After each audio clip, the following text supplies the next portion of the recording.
Bom dia, turma. Bom dia à primeira série. Sou a professora Camila, professora de Filosofia, e hoje nós vamos iniciar a nossa segunda unidade. Esse capítulo ele tem o tema Epistemologia Antiga e Medieval, e nós vamos estudar um pouquinho sobre a epistemologia nesses dois períodos. Então, como vocês podem ver, nesta unidade, nós vamos abordar aspectos da epistemologia na Antiguidade e na Idade Média, como conceitos desenvolvidos pelos principais pensadores desses períodos e suas possíveis correlações com o contexto atual. Então, em virtude da importância do conhecimento para a vida humana, a filosofia ela vai questionar como aprendemos, como nossa mente se apropria de algo, como o conhecimento acontece. Então, essas são algumas perguntas que a filosofia aí vai nos fazer para que a gente reflita a respeito de como nós produzimos conhecimento, como esse conhecimento que adquirimos ao longo de nossa vida, chega até nós, como nós produzimos. Então, essas três perguntinhas aí vai ser para fazer com que vocês reflitam a respeito desse conteúdo que nós vamos trabalhar durante essa nossa segunda unidade. Já no início do capítulo, do livro aí de vocês, na página 4, o livro já nos traz aí três perguntas para que a gente possa ter um norte a respeito do conteúdo. Então, a primeira é: os seres humanos são os únicos seres que têm o conhecimento? A escola é o único lugar onde se pode obter conhecimento? Como você define conhecimento? Então, essas três perguntas também para fazer vocês refletirem a respeito desse conhecimento, do espaço em que nós produzimos esse conhecimento, se nós, seres humanos, de fato, somos únicos capazes de produzir conhecimento. E também, talvez, aí seja a pergunta mais complexa para vocês, para que a gente nos faça, né, essa pergunta, que seria: o que é o conhecimento para cada um? Lembrando que essa palavra conhecimento, é uma palavra complexa que nós podemos aí agregar a ela inúmeros significados. Então, talvez essa pergunta aí para vocês seja uma pergunta difícil de responder, de pensar sobre, mas que vai ficar aí como reflexão para que a gente inicie essa nossa segunda unidade, tá certo? Já aqui no início do capítulo, a gente precisa entender o que significa de fato esses dois termos, que seria a epistemologia e o conhecimento.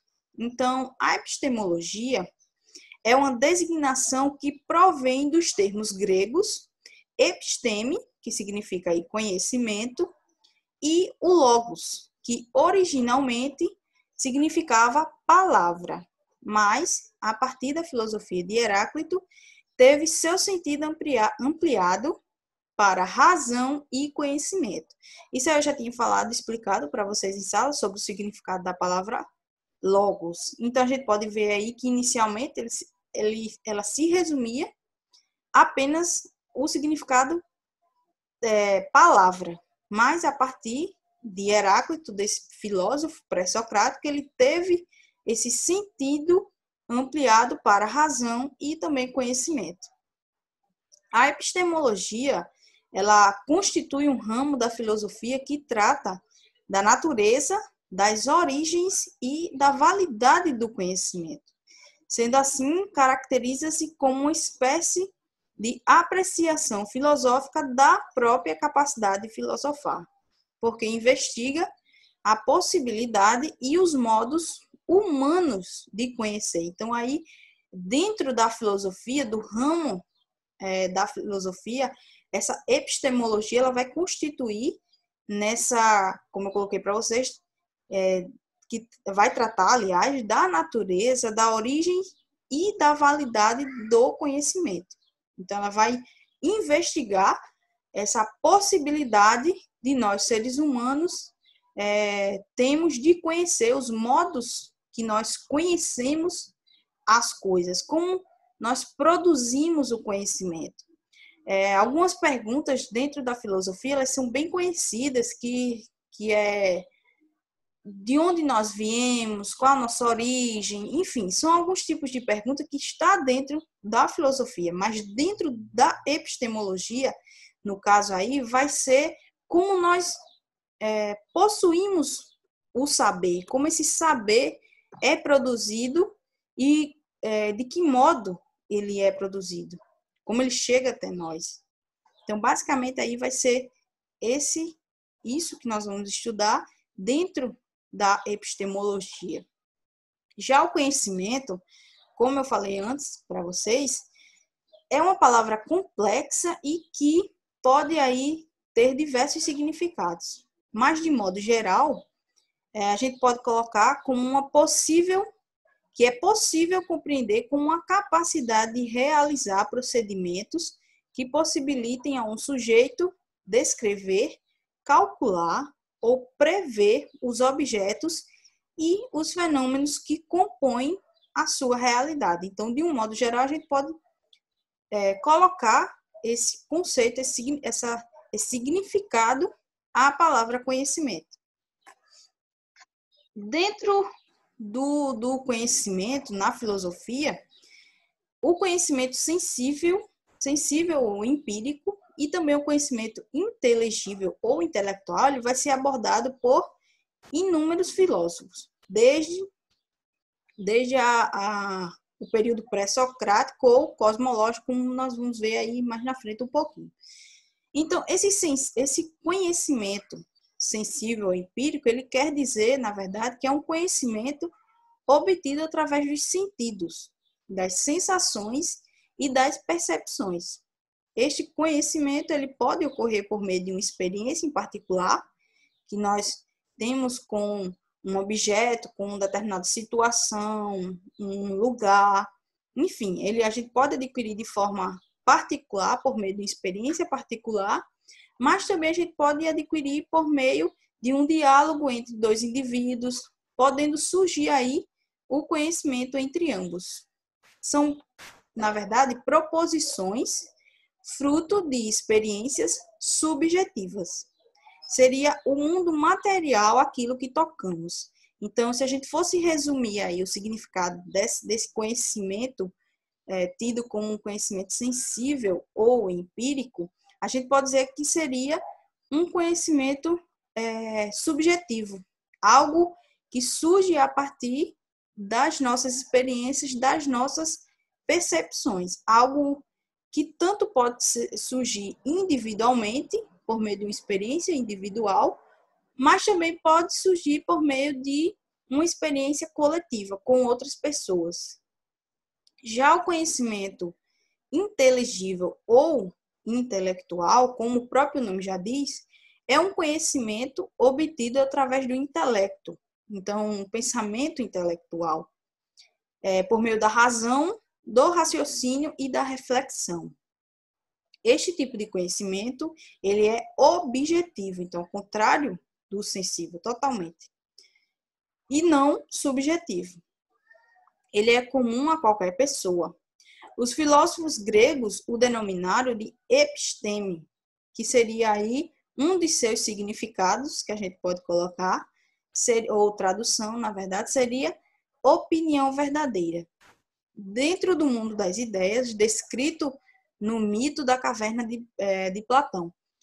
Mais na frente, na próxima aula, nós vamos entender um pouquinho mais desse conhecimento sensível empírico, inteligível intelectual, de acordo com o pensamento de Platão, que, como eu falei para vocês, foi um discípulo de Sócrates, mais fiel discípulo de Sócrates, um dos que escreveram a respeito do seu pensamento, então, e também sobre o mito da caverna. Então, ele vai abordar essa questão aí desse conhecimento sensível e intelectual e inteligível dentro desse mito da caverna, que nós vamos estudar na próxima aula.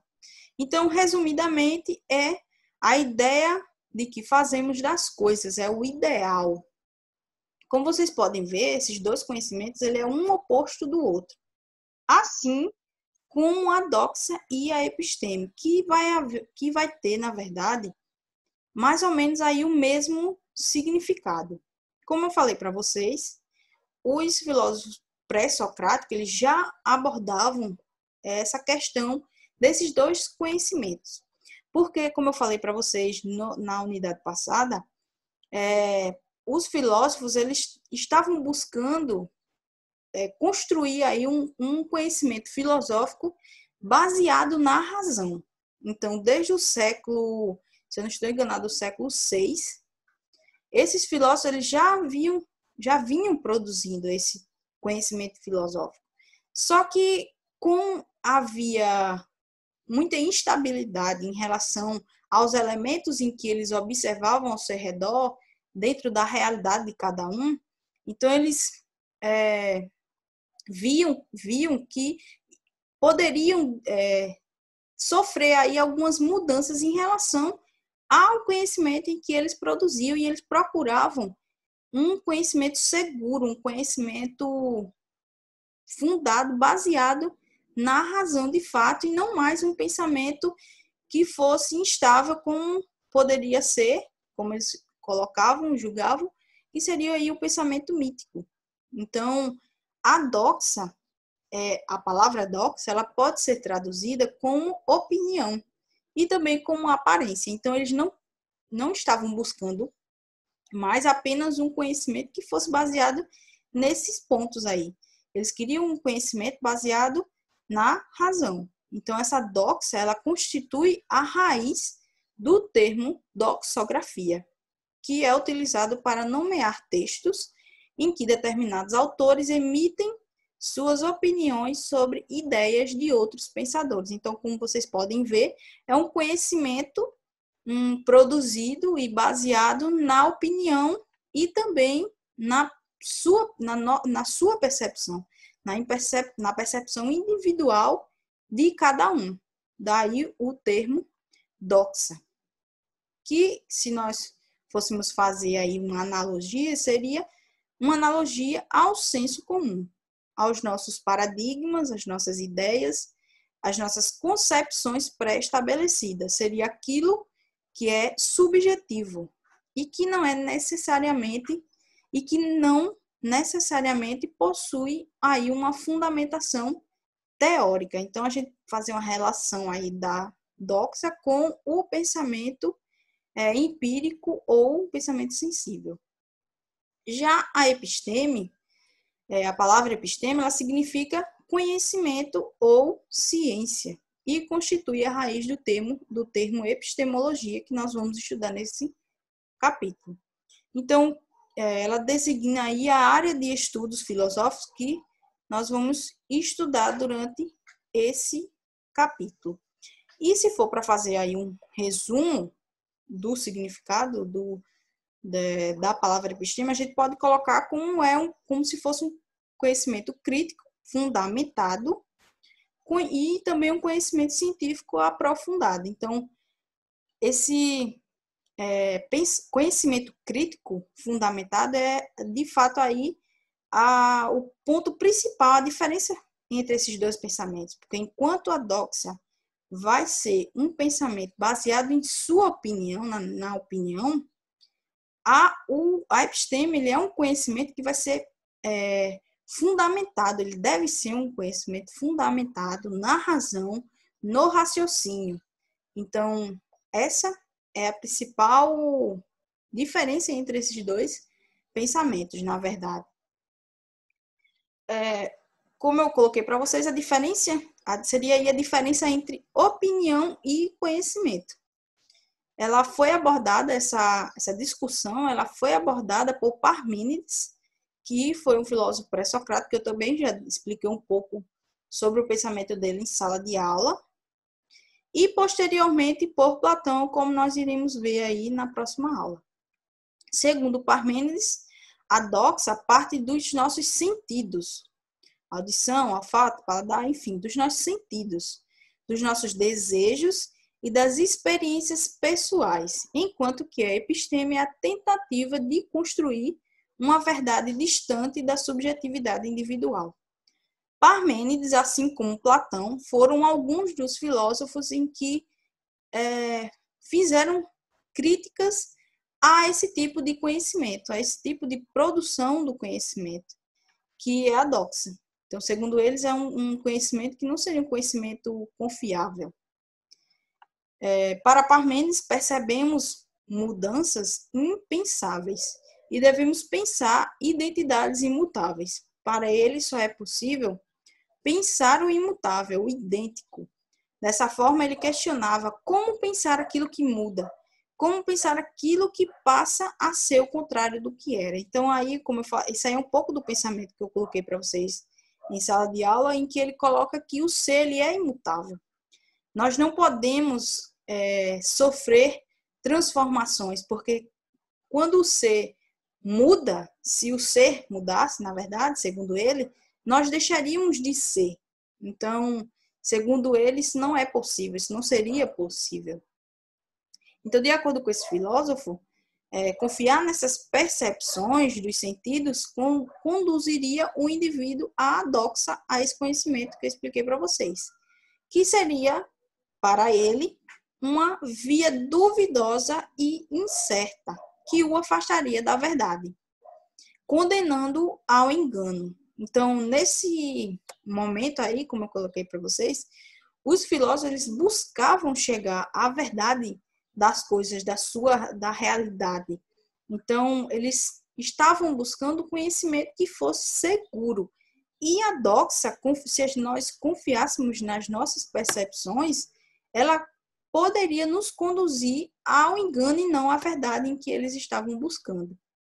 Já se confiássemos na razão, porém, conduziria aí o indivíduo à episteme, que seria, para ele, uma via segura, capaz de levá-lo, faltou um acentozinho aí, desculpem, ao ser, revelando-lhe a realidade. Então, aí sim seria um conhecimento confiável e que, de fato, nos levaria a entender, a revelar a nossa realidade. Então, seria, no caso, a episteme e que nós precisaríamos seguir por esse caminho, por essa via do conhecimento verdadeiro baseado na razão, e não a doxa, que é o conhecimento por meio das nossas percepções e das nossas experiências. Então, turma, essa foi a aula de hoje. Eu queria colocar aqui para vocês também uma curiosidade a respeito desses termos, conhecimento e também do conhecimento sensível, que está aí na página 8. Então, já no finalzinho, no contexto. Que vai ser aí, colocar aqui essa palavra conhecimento, na verdade, ela vai adquirir diversos significados. Enquanto, para se referir ao conhecimento sensível, ele só existe um termo grego. Então, isso aí demonstra que a importância que era dada a esse tipo de conhecimento fundamentado, a um conhecimento lógico, e não a esse conhecimento sensível e empírico. Mais tarde, vocês vão retornar, estudar essas discussões a respeito do pensamento empírico e o pensamento inteligível, pensamento intelectual, com os empiristas e os racionalistas. Essas duas correntes filosóficas, elas vão abordar esses dois tipos de pensamento. Uma vai defender que o conhecimento sensível e empírico, que seria, no caso aí, os empiristas, ele é um conhecimento seguro, enfim, mas também vai existir aí o racionalista, que defende o conhecimento racional por meio da razão. Então, essa discussão ela vai continuar, aí mais tarde, vocês vão estudar novamente. Então, a aula de hoje ela vai ficar por aqui. No chat eu vou passar a atividade para vocês. Espero que vocês tenham entendido. Na próxima aula, nós vamos dar continuidade a esse conteúdo sobre o pensamento empírico, sobre o pensamento sensível, com Platão. Então, por hoje é só. Nós voltaremos aí na próxima aula, tá certo? Qualquer dúvida é só perguntar. no chat. Tenham um bom dia.